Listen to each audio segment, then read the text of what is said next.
तुम्हें ज्ञान था कि द्वारका में यह सब हो रहा है? हाँ दाऊ, कुछ समय से ऐसा हो रहा है। मैंने रोकने का प्रयत्न किया, किंतु द्वारकावासी बार बार अधर्म की ओर बह जाते हैं। नदी जब झरना बनती है तो उसकी गति और बढ़ जाती है। समाज भी जब अधर्म की ओर चलता है तो शीघ्र ही अधर्म में डूब जाता है। इस सब के लिए युधिष्ठिर दोषी है। उसने उस द्यूत सभा में अपनी पत्नी को दांव पर लगाया और अब समग्र आर्यावर्त में लोग उसी घृणित आचरण का अनुसरण कर रहे हैं। नहीं बड़े भैया, नहीं। दोष ना भ्राता युधिष्ठिर का है और ना ही भ्राता दुर्योधन का। दोष तो है उस धर्म का जो छल से बंध जाता है, छल के सामने अपने घुटने टेक देता है। वास्तव में वो परंपराओं का अंध अनुकरण है, धर्म तो है ही नहीं। अपना तात्पर्य स्पष्ट करो कान्हा।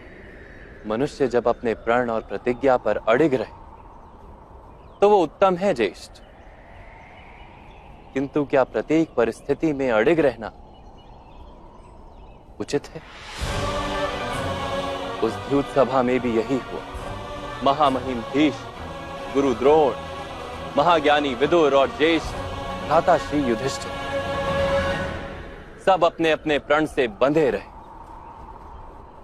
परंपराओं का अंध अनुकरण करते रहे। अपने प्रण, अपनी प्रतिज्ञा का पालन करना ही उन्होंने धर्म माना। यदि किसी एक ने भी अपना प्रण, अपनी प्रतिज्ञा तोड़ी होती, द्रौपदी के साथ इतना बड़ा अन्याय कभी नहीं होता। तुम्हारे कहने का अर्थ क्या है कान्हा? क्या प्रतिज्ञा पालन उचित नहीं? धर्म एक वृक्ष है ज्येष्ठ, प्रण और प्रतिज्ञा उसकी शाखाएं और वृक्ष की जड़ है करुणा। शाखाओं का महत्व अवश्य है, किंतु जड़ जितना नहीं। यदि किसी की पीड़ा को रोकने के लिए प्रण तोड़ना भी पड़े तो वो उचित है, किंतु इस समय खंड में करुणा का नाश हो गया है समस्त आर्यावर्त में, समस्त जगत में। अपनी पीड़ा का मूल्य अपनों की पीड़ा से अधिक है और अपनों की पीड़ा का मूल्य समाज की पीड़ा से अधिक है। करुणा सूख गई है इस समाज में से।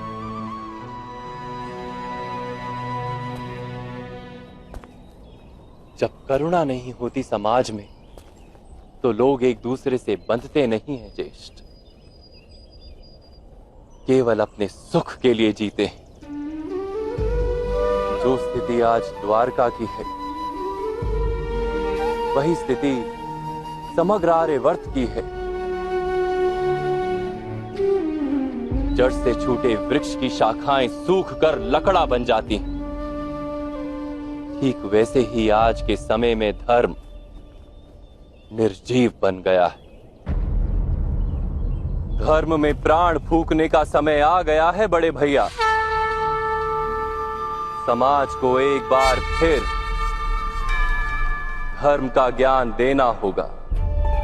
द्वारिका में व्याप्त इस अधर्म को तो हमारा प्रशासन संभाल लेगा कान्हा, परंतु मेरे समक्ष एक और बड़ी चिंता है। वो है समग्र आर्यावर्त में व्याप्त इस अधर्म के कारण कौरवों और पांडवों के बीच संभावित युद्ध। युद्ध तो अवश्य होगा दाऊ। समाज में जब करुणा का नाश हो जाए तो समाज स्वयं अपने लिए युद्ध निर्मित कर लेता है। कौरव तथा पांडव तो केवल निमित्त है, नदी का तट होता है, किंतु बाढ़ का कोई तट नहीं होता। इस युद्ध में हम भी तटस्थ नहीं रह सकते दाऊ।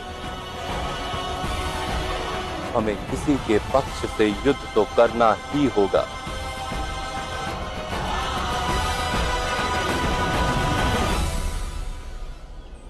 तुम सत्य कह रहे हो कान्हा, परंतु उतना ही बड़ा सत्य यह भी है कि जिस पक्ष में तुम चले जाओ वह पक्ष स्वयमेव धर्म का पक्ष हो जाएगा। अब सिद्ध करो कि मैं असत्य कह रहा हूं।